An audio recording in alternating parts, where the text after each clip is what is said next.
감사한 마음으로 요한복음 12장 24절의 말씀 같이 합독해 보도록 하겠습니다. 내가 진실로 진실로 너희에게 이르노니 한 알의 밀이 땅에 떨어져 죽지 아니하면 한 알 그대로 있고 죽으면 많은 열매를 맺느니라. 아멘. 사랑하는 여러분, 우리의 인생을 살아가면서 그리스도인으로서 하나님의 자녀로서 하나님의 말씀을 참 잘 듣는 건 아주 큰 복입니다. 여러분에게 아름다운 이야기를 전해드리도록 하겠습니다. 한 지하철의 백발이 정성한 할아버지 할머니 부부가 어딘가를 가기 위해서 지하철에 탑승을 했습니다. 그런데 남편 할아버지께서 뉴스를 보는데, 핸드폰은 뉴스를 보는데 볼륨을 아주 크게 틀어놓고 보는 겁니다. 그래서 주위에 있는 사람들이 슬쩍슬쩍 쳐다보기 시작합니다. 그때 이제 할머니께서 남편 할아버지에게 이렇게 말합니다. 여보, 사람들이 많으니까 이어폰을 끼고 보세요 라고 말을 합니다. 그때 할아버지가 어떻게 대답을 했을까요? 할아버지는 이렇게 대답합니다. 아, 맞다. 알았어요. 당신 말 들을게요. 그런데 이 글에 보면 이렇게 의미가 부여됐습니다. 당신 말 들을게요가 당신을 여전히, 나는 여전히 당신을 사랑합니다 라는 의미가 있다라는 것입니다. 그렇습니다. 사랑하면 그 사람의 말을 들어야죠. 사랑하면 말을 들어야 되는 겁니다. 우리가 하나님을 사랑한다고 하지만 하나님 말을 듣지 않는다라면 하나님을 사랑하는 것이 아니겠죠. 주님은 오늘 우리들에게 말합니다.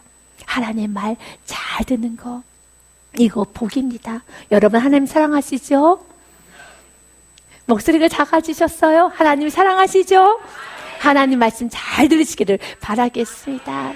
하나님께서는 오늘 우리들에게 말씀하십니다. 이제는 세상 말 듣지 말고 세상의 가치관대로 살아가지 말고 이제는 사람들의 말에 움직이지 말고 하나님 말씀에 먼저 움직이셔야 됩니다. 여러분이 많은 갈등도 하고 생각도 하지만 결론은 여러분의 뜻대로 살아간다면 여러분 하나님을 사랑하는 거 아닙니다. 우리가 갈등하고 고민할 수 있습니다. 그러나 마지막 결론은 하나님의 뜻 가운데 순종으로 나아가는 거, 바로 그 자가 하나님을 사랑하는 자입니다. 그래서 로마서 말씀이 참 복됩니다. 16절 말씀에 보니 너희 자신을 종으로 내주어 누구에게 순종하든지 그 순종을 받는 자의 종이 되는 줄 너희가 알지 못하느냐. 여러분 꼭 아셔야 됩니다. 여러분이 누구의 말에 순종하는가? 결국은 내가 누구의 뜻에 따르는가? 여러분이 여러분 생각대로 움직여가면 여러분 자신이 우상이 되는 것입니다. 여러분이 환경에 따라서 순종하게 되면 환경이 우상이 되는 겁니다. 사람의 말에 여러분이 좌지우지되면은 여러분 사람을 우상 삼고 사는 겁니다. 그러나 내가 하나님의 뜻에 순종하기 시작하면 여러분은 하나님을 섬기는 것입니다. 성경은 우리에게 이렇게 말합니다.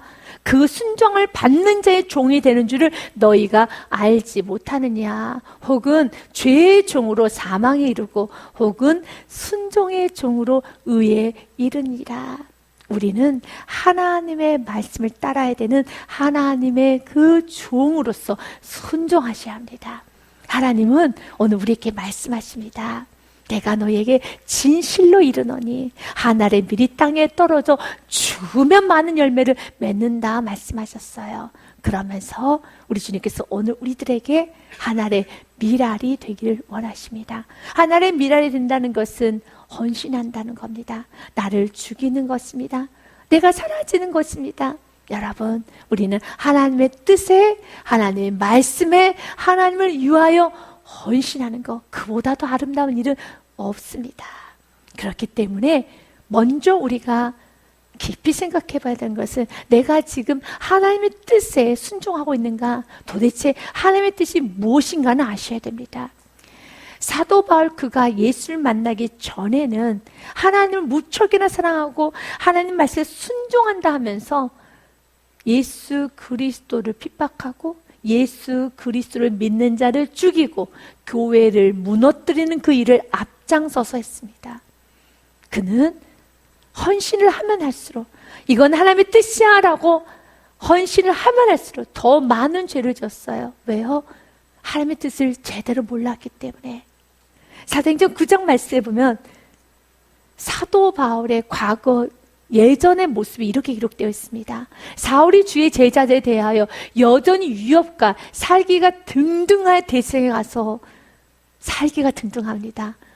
내가 아는 그 아름다운 바울 맞아? 로마서를 쓴 바울 맞아? 맞습니다. 고린도 전후서를 쓴 바울 맞아? 맞습니다. 그가 살기가 등등하여서 2절 말씀해 보니 다메섹 여러 회당에 가져갈 공문을 청하니 이는 만일 그 도를 따르는 사람을 만나면 남녀를 막론하고 결박하여 예루살렘으로 잡아오려 함이라. 이렇게 잔인하게 죄를 지었습니다. 그런데 그는 주장합니다. 나는 하나님을 위하여서 하나님을 사랑하기 때문에 하나님 말씀에 내가 순종하는 것이야 라고 합니다. 그래서 잘못된 뜻을 알고 진리가 아닌 것에 내가 순종하는 것보다 더 비참한 인생은 없어요. 그는 이것이 진리인 줄 알았습니다. 예수를 미워하고 예수를 거부하고 예수 믿는 자를 잡아 죽이는 것이 하나님의 뜻인 줄 알았습니다. 굉장히 잘못된 길이죠. 그래서 바른 길을 아는 것, 바른 진리에 내가 순종하고 바른 진리에 내가 헌신할 수 있는 건 너무 큰 복입니다. 바울 사도 과거 사울일 때 그는 스스로 하나님의 자녀라고 자신했습니다. 우리 바리새인들은 나 사울은 큰 자로서 하나님의 유업 물을 자, 하나님의 자녀, 천국엔 당연히 들어갈 수 있는 자라고 생각했습니다. 그리고 본인들은 바리새인들 자신들은 율법에 흠이 전혀 없는 자, 완전한 자, 율법을 다 지키는 자라고 자신했습니다. 그런데 그들은 모르죠. 자신이 얼마나 큰 죄인이라는 거, 율법을 하나도 지킬 수 없다라는 것을 그들 자신은 몰랐어요. 그런데 스스로 착각한 겁니다. 난 율법을 다 지켰어. 나는 간음하지 않았어. 난 도둑질하지 않았어. 나는 미워하지 않았어. 난 남의 것을 훔쳐가지 않았어. 나는 십계명을 다 지켰어 라고 말합니다. 그러나 그들은 십계명을 다 지키지 않았습니다. 그들 마음에는 음욕이 있었습니다. 그들 마음에 욕심이 있었습니다. 그들 마음에 하나님을 섬기지 아니하고 물질과 세상을 우상 섬겨 살았습니다. 그래서 예수님은 굉장히 바리새인들 책망했죠. 회칠한 무덤이라고 책망했습니다. 내 안에 썩은 뼈가 가득하구나라고 책망했습니다. 그들은 겉모습만 나는 간음하지 않았으니까, 나는 두 집 살림하지 않았으니까, 나는 남의 것 훔쳐가지 않았으니까. 그러나 마음에 탐하는 마음만 가져도 그것도 간음이지. 마음 안에 세상에 대한 그 더러운 마음을 갖는 것도 그것도 정욕이지. 사랑하는 여러분, 우리가 세상을 살아가면서 내가 죄인임을 고백하는 건 너무 큰 복입니다. 바리새인들은 죄인의 고백을 하지 못합니다. 그래서 죄인이 아니기 때문에, 나는 의롭기 때문에 당연히 하나님의 나라에 들어갈 수 있고, 나 정도는 하나님 나라 갈 수 있어, 나는 하나님 유업에 무르게 당연한 자야 라고 생각하기 때문에 바리새인들은 예수 이름을 부르지 않습니다. 마음에 겸손함이 없습니다. 눈물이 없습니다. 그런데 이 바리새인들의 모습이, 이 과거 바울의 옛 과거의 모습인 사울의 모습이 우리의 모습이기도 합니다. 우리가 주님 앞에 껴있지 않으면 어느 순간에 나는 이 정도로 신앙생활을 했으니까, 20년을 했으니까, 나는 이렇게 예배드렸으니까 당연히 나는 천국에 당연히 하나님 앞에 축복받을 당연한 사람이지 라고 하는 것이죠. 당연한 건 없습니다. 당연한 건 없습니다. 은혜일 뿐이죠. 여러분이 예배를 드릴 수 있는 것도, 여러분이 하나님을 섬길 수 있는 것도, 여러분이 말씀을 밝게 알 수 있는 것 또한도 은혜인 겁니다. 사울은 이 말씀대로 알지 못했습니다. 그래서 그가 열심히 살면 살수록 하나님 뜻과 반대는 일만 하는 겁니다.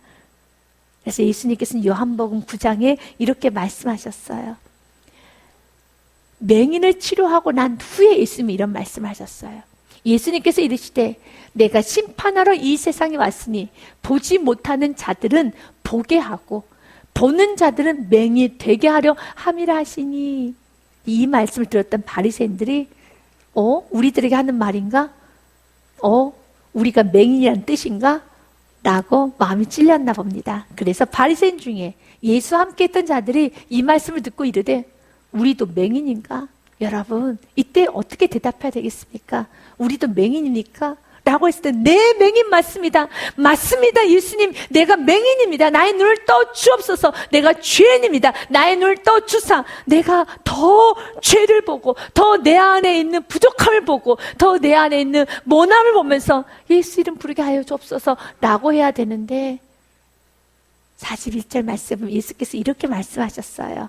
예수께서 이르시되 너희가 맹인이 되었더라면 죄가 없으려니와. 본다고 하니, 나는 괜찮다고 하니, 나는 이 정도면 괜찮아 라고 하니 너희 죄가 그대로 있느니라. 여러분 고백할 수 있습니까? 여러분이 죄인이라는 거 고백할 수 있습니까? 또한 예수 그리스도 보혈의 피 외에는 나의 이 모든 죄가 사해 줄 수 없다는 것을 고백하실 수 있습니까?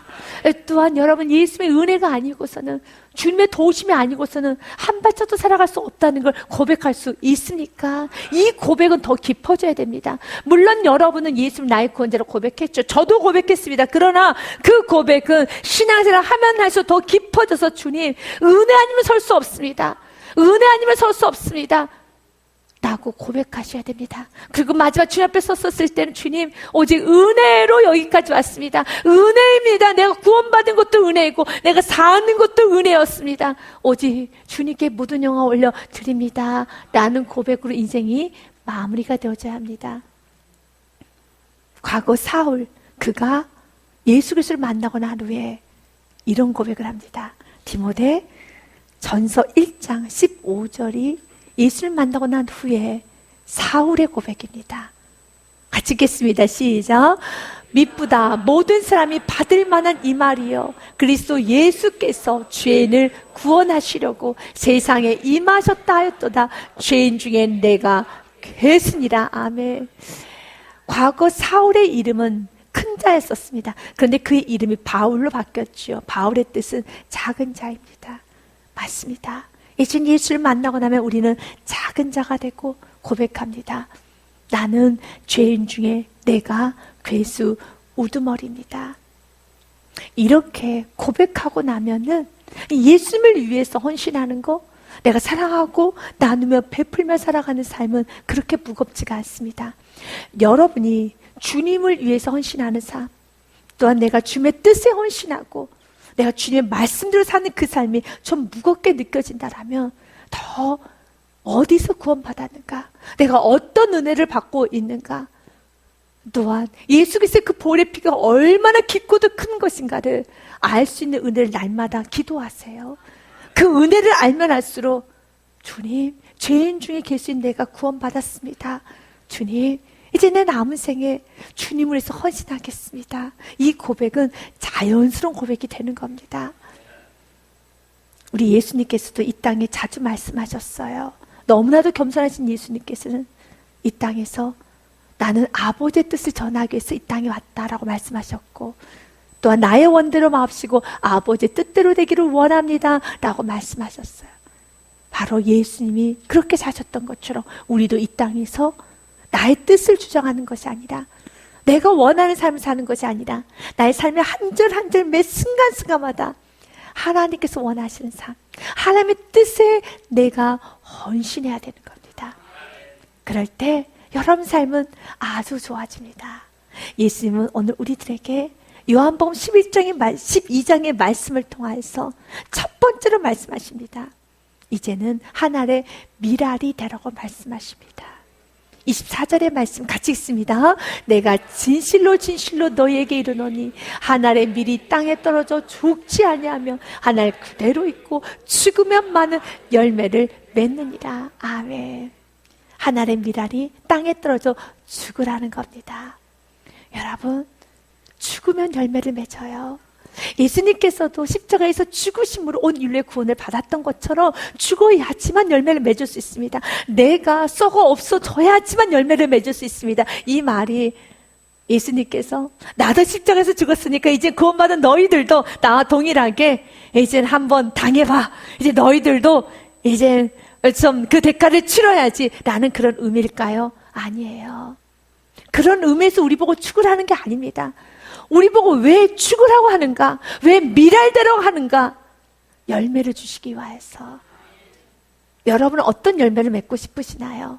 우리가 원하는 그 첫 번째 열매 중에 하나가 부족하지만 하나님 앞에 섰을 때 우리 하나님께서 우리들에게 참 수고했다, 잘했다, 충성된 내 종아, 참 잘 살았어라는 그 칭찬 받고 싶지요.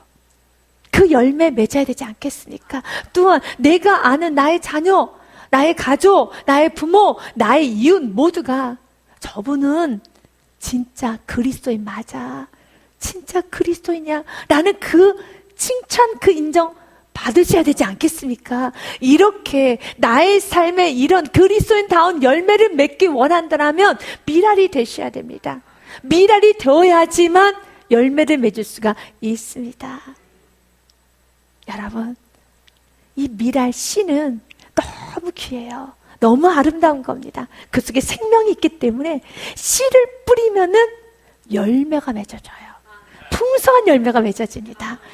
이제 오늘 예배가 끝나고 나면 여러분들은 수양관에서 이제 길러낸 참외를 받아가실 수가 있습니다. 그 참외가 굉장히 신기합니다.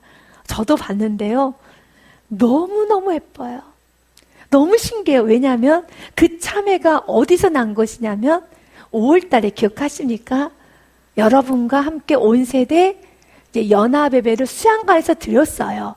그곳에서 우리 어른들은 미리 땅을 경작해 놨고, 그리고 아이들이 선생님과 함께 부모님과 함께 씨를 뿌렸어요. 그 아이들이 뿌린 그 참외 씨가 오늘 이렇게 열매가 맺어서 여러분들이 가지고 갈 수가 있는 거예요. 얼마나 신기합니까? 그 씨로 그 커다란 참외가 생긴 거예요. 여러분, 이제 7시부터 나눠주다 보니까 이제 수양관에 내년에는 아이들에게 더 많은 씨를 뿌리라고 할 거예요. 그래서 한 가정에 하나씩만 가져가셔야 돼요. 7시, 9시 예배까지 가다 보니 11시 예배 이제 여러분들까지 있게 있는데요. 이제 개인적으로 가져가면은 안 되고요. 한 가정에 하나씩만 가져가서 설명을 해줘야 돼. 이것이 바로 5월 달에 뿌린 씨가 이렇게 된 것이란다. 이렇게 말해줘야 돼요. 사랑하는 여러분, 씨는 이렇게 아름다워요. 너무 신기하잖아요. 아이들이 꼬물한 손으로 그 뿌렸던 그 씨가 커다란 참외 수박이 나오는 거예요. 그런데 씨는 생명이기 때문에 그래요. 씨는 생명이기 때문에 열매가 맺어져요. 씨는 생명입니다. 그러나 그 씨가 그렇게도 고귀하고 생명이 있는 그 씨앗이지만 씨로 남으면 가치가 없어요. 씨로 남으면 아무런 가치가 없어요. 씨로 남으면 사람들에게 밟혀요. 새들의 먹이가 돼요. 씨가 땅속에 들어가 죽어야 돼요. 썩어져야 돼요. 없어져야 돼요. 그 씨가 생명인 건 사실입니다. 그 씨가 있어야지만 열매를 맺습니다. 그러나 그 씨가 씨로 남아버리면, 씨로 살아있으면, 나는 생명이 있어, 나 예수 믿어, 내 안에 예수 생명이 있어, 내 안에 예수 있어 라고 주장만 하고 내가 녹아지지 아니하고 썩어지지 아니하고 죽지 아니하면 사람들에게 밟혀요. 사단의 계속적인 공격을 받아요. 유혹을 받아요. 조롱거리가 돼요. 우리는 주장을 합니다. 나 예수 믿어. 나에게 생명이 있어. 예수의 그 생명이 있어. 맞습니다. 씨 맞습니다. 그래, 씨가 씨로만 있으면 아시잖아요. 그 씨는 아무런 가치가 없어요.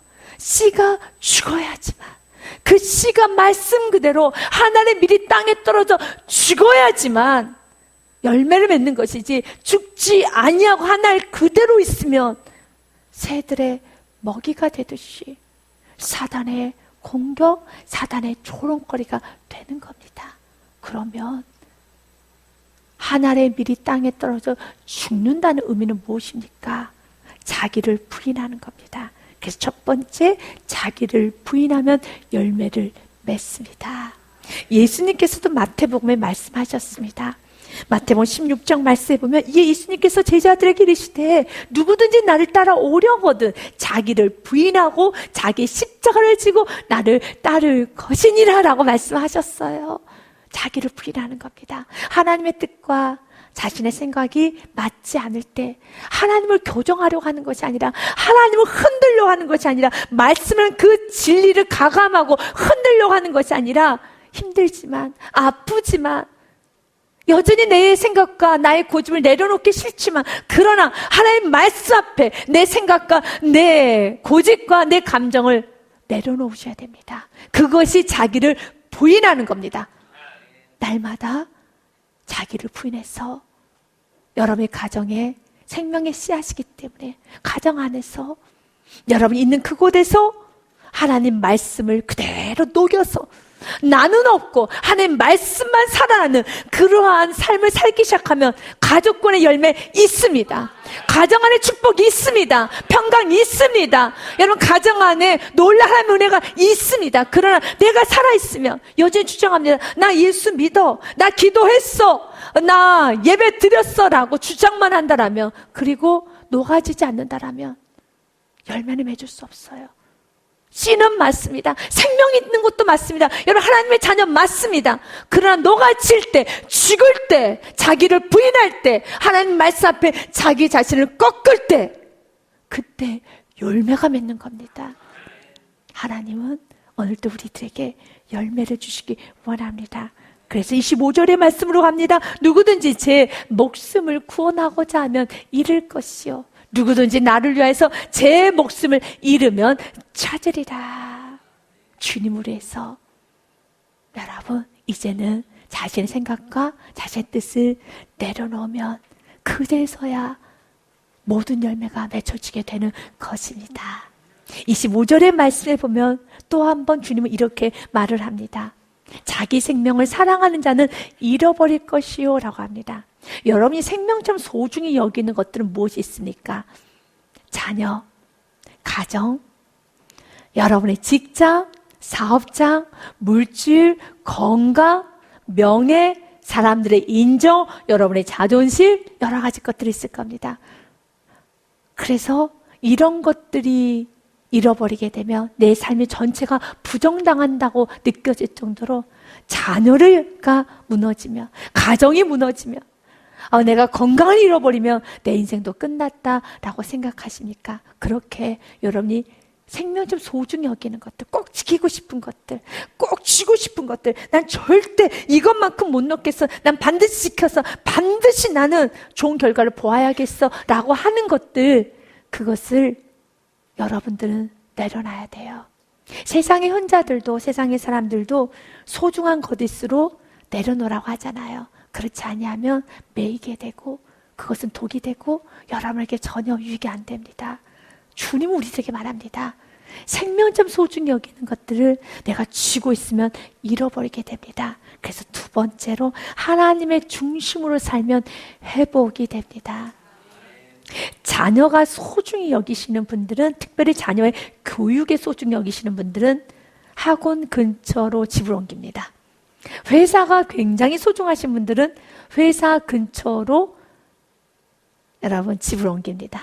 또한 건강이 아주 중요하신 분들은 좋은 공기가 있는 외곽으로 집을 옮깁니다.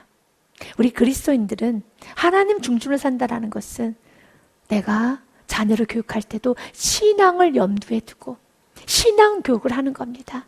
또한 회사나 그리고 사업을 할 때, 또 여러분 인생을 살아갈 때 하나님 중심으로 산다라는 것은 항상 예배를 중심으로 둔다는 겁니다. 하나님 뜻 중심을 둔다는 것입니다. 여러분의 그런 열심이 있어야 되는 것입니다. 그 일을 위해서 여러분에게 몽골에서 선교하셨던 선교사님의 그 아름다운 이야기를 전해드리도록 하겠습니다. 베르 지역에서 선교를 하고 계셨던 선교사님께서 벌러르라는 귀한 소녀가 예수님을 영접하게 되었습니다. 그런데 어느 날 이제 벌러르라는 친구가 예배 시간이 다 되자 땀이 범벅이 돼서 헐레벌떡 예배당에 도착했습니다. 그때 이제 선교사님이시고 이제 그곳에서 목사님이라고 불리죠. 목사님께서 무슨 일 있어? 왜 그래? 왜 이렇게 땀이 범벅이 됐어? 왜 이렇게 허겁지겁 뛰어왔어? 네 목사님 큰일 났어요. 왜? 소를 잃어버렸어요. 몽골에서의 소는 굉장히 중요한 재산의 가치입니다. 소가 어디 있는지를 모르겠어요. 소가 있을 만한 거 다 찾았는데 찾을 수가 없어요. 그런데 예배 시간이 다 돼가지고요, 그냥 달려왔어요. 소를 찾다 멈추고요, 달려왔어요. 이것이 하나님 중심으로 사는 겁니다. 이것이 하나님 중심으로 사는 겁니다. 여러분도 일을 열심히 하십시오. 바로 이 친구가 땀이 범벅이 되듯이 열심으로 일하십시오. 열심으로 하십시오. 그러나 예배 시간이 되면 멈추고 오십시오. 열심히 사십시오. 그러나 기도할 시간이 되면 기도하십시오. 열심히 노력하십시오. 땀이 범벅이 되도록 소를 찾아야 되지 않겠습니까? 여러분도 사십시오. 그러나 예배 시간이 되고 기도 시간이 되고 내가 말씀에 순종해야 되는 그 순종의 말씀에 떨어지면 순종부터 하십시오. 하나님 먼저 섬기십시오. 그런데 그 목사님께서 그 벌러르의 그 신앙이 너무 아름다워서 말씀이 다 끝나고 난 다음에 이런 기도를 했다고 합니다. 여러분도 동일한 마음으로 기도를 했을 것입니다. 하나님, 소가 아닌 예배를 선택한 벌러르의 믿음의 결단을 부끄럽게 하지 마십시오. 소를 꼭 찾도록 도와주십시오. 라고 간절하게 강단에서 축복 기도를 했는데요. 예배가 딱 끝나자마자 다 아시죠? 소 울음소리가 음모 나는 거예요. 소가 그냥 예배드리는 걸 찾아온 거예요. 맞아요. 우리 삶에 이런 기적이 있어야 돼요. 신앙인들, 그리스도인들은 게으르게 사는 거 아닙니다. 열심히 자녀 교육하십시오. 열심히 직장생활 하시고 열심히 사업하시고 하나님 내게 주신 귀한 가정, 내게 주신 귀한 인생, 내게 주신 귀한 모든 것들 열심으로 하십시오. 그러나 이 친구처럼 하나님 중심으로 예배 시간이 되면 멈추고 하나님 내가 마무리를 못했지만 그러나 하나님 먼저 섬깁니다. 먼저 와서 예배 드리십시오. 그러면 하나님께서 일하실 그 공간을 남겨두셔야죠. 하나님께서 받쳐주는 인생, 하나님께서 이끄신 인생이 되어야 하지 않겠습니까? 오늘 주님 우리에게 말합니다. 하나님의 중심으로 살며 모든 것은 회복됩니다. 사랑하는 모든 것들, 그것을 내가 쥐고 있으면 잃어버리게 될 것이란다. 그러나 내 손을 놓을 때 모든 것은 회복됩니다. 원숭이 잡는 법 아시죠? 원숭이는 호기심이 많다고 합니다. 그래서 원숭이 호기심을 자극해서 원숭이를 잡기 위해서는 유리병에다가 이제 바나나를 넣어놓는다고 합니다. 그러면 그 원숭이가 유리병 안에 바나나 반짝거리는 그 유리병을 보고 가까이 가다 그 속에 바나나까지 있는 거예요. 덥석 바나나를 잡습니다. 그런데 그때 그 원숭이를 잡기 위해서 포수가 빠르게 달려올 필요도 없다고 합니다. 천천히 걸어와도 그 원숭이는 도망가지를 못한대요. 왜냐하면 그 원숭이를 놓고 도망가면 되는데 그 어리석은 원숭이는 계속 바나나를 잡고 있는 거예요. 그리고 그 포수를 쳐다보면서 끙끙거리고 있는 겁니다. 끙끙거리면서 어쩌라고요? 놓고 가면 되죠. 그래 놓고 가지도 못하면 계속 나를 불쌍히 여겨달라고 나를 불쌍히 여겨달라고 끙끙만 거리고 있습니다. 너무 어리석죠. 그런데 더 어리석은 게 무엇인지 아십니까? 여러분, 천지의 나무에 바나나가 다 매달려 있는 겁니다. 그게 보이지 않고 오직 그 유리병 속에 있는 그 바나나에 집착하고 있다는 겁니다. 그걸 놔야지만 자유가 임하는 겁니다. 주님 오늘 그 어리석은 그 원숭이의 모습이 혹시 나의 한켠에 있지는 않은가를 보십시오. 그래서 주님, 내가 불쌍히만 여겨달라고 날 좀 살려달라고 하는데 주님 말합니다. 내려놔라. 주님께 맡겨라. 주님께 맡겨라. 여러분 수고하고 무거운 짐도 맡기고 여러분 자존심도 맡기고 여러분의 피곤함도 맡기고 여러분의 불안도 두려움도 걱정 근심도 모든 걸 다 맡기십시오. 그리고 주님께서 여러분 원하시는 삶을 사십시오. 주님께서 여러분 무엇하기 원합니까? 어떻게 살기를 원합니까? 그대로 살고 가정 안에서 있는 그곳에서 그대로 살기 시작하면 열매는 주님께서 맺어 주십니다. 열매가 맺어지는 그 과정 우리가 볼 수 없어요. 그러나 열매는 맺어져요. 여러분 우리는 보지 않았습니까?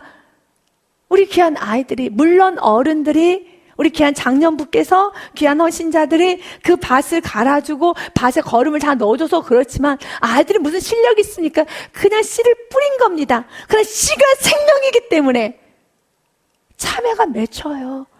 수박이 열려 있습니다. 저는 보면 너무 신기한 거예요. 이게 아이들의 작품이라고 너무 신기한 겁니다. 맞습니다. 그 자라나는 과정은 모르죠. 그러나 열매는 맺히게 됩니다. 여러분, 지난주가 어떤 분이 이런 말씀을 하시더라고요. 제가 이렇게 질문을 했어요. 성도님은 키가 조금 크시네요? 라고 했더니, 네, 저 중3 키예요. 그러더라고. 그래요? 중3 때 이렇게 컸어요? 목사님, 그때는 제가요, 라면 한 번에 3봉씩 먹었어요. 그래요? 새벽 먹고 자고 일어나면요, 머리가 벽에 붙었대요. 모르겠어요. 그게 진짜인지 모르겠지만, 그냥 자고 일어나면은 머리가 벽에 붙어 있다라는 거예요. 보고 싶었어요. 어떻게 뼈가 늘어나는가 보고 싶었어요. 그런데 라면 3봉 먹고 자고 일어나면 딱 붙어 있대요. 신기하죠? 더 신기한 건 오늘 가면 참여를 보면 알 수 있습니다. 모르겠습니다. 5월 달에 저는 그 모습을 봐서 그런지, 그 씨를 봐서 그런지 전 느낌이 굉장히 다르게 오더라고요. 매번 보는 참외이지만, 매번 먹는 때마다 먹는 참외이지만, 오늘 말씀처럼 주님 우리에게 말합니다. 하나님 춤을 살면 모든 건 회복됩니다. 그리스도의 마땅한 삶이지요.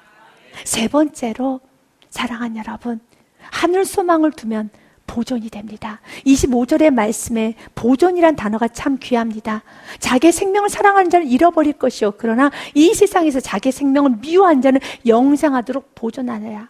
하나님께서 여러분의 인생을 아신 바 되어야 하고, 여러분의 인생을 증명해 줘야 되고, 하나님께서 여러분의 인생을 바쳐줘야 되는 겁니다. 그 일을 위해서 하나님은 우리들에게 자기의 생명을 미워하는 대신 하늘의 소망을 두고 살기를 원합니다. 우리는 세상에 살아가기 때문에 세상에 매일 수밖에 없어요. 하루 종일 뭘 먹을까 입을까 마실까 생각을 하면 어떻게 이 프로젝트를 마감할까, 어떻게 자녀를 키울까, 어떻게 내가 노후를 준비할까라는 생각으로 가득 찰 수밖에 없습니다. 그렇기 때문에 날마다 오늘도 부르면 하나님 앞에 설 수밖에 없다는 걸 알고, 하늘 소망, 하나님 앞에 섰었을 때 내가 어떤 모습을 쓰게 될 것인가, 하나님께서 나에게 뭐라고 말씀하실까, 이 부분에 대해서 염두에 두고 살아야 됩니다. 누가복음 말씀에 보면 12장에 예수님께서 참 어리석다 말하는 부자가 있었습니다. 어느 날 부자가 이제 풍성한 소출을 얻게 되었습니다. 그래서 생각하기를 조금 더 고가를 늘려야 되겠다. 그리고 이번 겨울에는 조금 더 좋은 곳에 가서 먹고 쉬고 또한 놀아야겠다라는 생각으로 한껏 마음이 부풀려 있을 때, 그때 예수님이 이런 말씀하셨습니다. 참 어리석구나. 왜 어리석었습니까? 하나님은 이르시되 어리석은 자여, 오늘 밤에 내 영혼을 도로 찾으느니 그러면 내가 준비한 것이 누구의 것이 되겠느냐. 그렇습니다. 오늘 밤에도 우리 주님께서 부르시면 우리가 이토록 준비하고 이토록 소중하게 여기는 모든 것들이 누구의 것이 되겠습니까? 그래서 21절 말씀에 같이 읽습니다. 시작. 자기를 위하여 재물을 쌓아두고 하나님께 대하여 부유하지 못한 자가 이와 같으리라. 여러분, 이 말씀 오해해서는 안 되는 겁니다. 오늘 하루의 삶을 하나님께서 허락하신 귀한 모든 가정과 또 나의 인생 모든 것을 값없이 없이 여기라는 게 아닙니다. 열심히 살아야 됩니다. 그러나 우리가 마음 안에 하나님의 나라에 대한 그 마음이 있어야 되는 겁니다. 그 마음을 신앙생활 하면 할수록 더 깊어져야 되고 더 넓어져야 되는 것입니다. 여러분, 하나님의 나라에 대한 소망이 없다라면 나를 통해서 하나님 뜻이 이 땅에 이루어야 되고 내가 하나님 앞에 서야 된다는 그 생각이 없이 살아간다는 것은 어리석은 삶입니다. 거룩하지 못하게 사는 겁니다. 거룩하게 사는 삶이란 하나님의 나라를 소망하고 하나님의 뜻이 나를 통해서 이루어지기를 원합니다. 내가 하나님 앞에 섰었을 때 부끄럽지 않게 원합니다. 내가 아는 모든 사람들에게 복음 전하기 원합니다. 하나님의 나라의 한 부분을 감당하기 원합니다. 라는 그런 마음이 있어야 되는 겁니다. 하나님의 나라에 더 부유하셔야 됩니다. 신앙생활을 하면 할수록 더 하나님의 나라에 부유하고 하나님 나라에 대한 거룩한 책임감이 있어야 되는 것입니다. 이렇게 살아갈 때 우리 삶은 참 깨끗해지는 겁니다. 그래서 요한일서 3장 3절 말씀에는 이렇게 되어 있네요. 같이 읽습니다. 시작. 주님을 향하여 이 소망을 가진 자마다 그의 깨끗하신 같이 자기를 깨끗하게 하느니라. 아멘. 여러분, 우리는 이 땅에서 구원받은 자로서 하나님의 자녀로서 깨끗하게 삽시다. 하나님의 미랄이 되어서 하나님 말씀 앞에 겸손히 삽시다. 하나님 중심으로 살아가 봅시다. 그리고 하늘 소망을 항상 마음에 두고 오늘 또 부르면 갈 수밖에 없는 인생인 것을 알고 하나님 부족하지만 하나님께서 아심받은 삶을 오늘 하루 살아보겠습니다. 그런 마음으로 살아가시기를 주님 이름으로 축복드립니다. 주님께 응원하면서 올리겠습니다.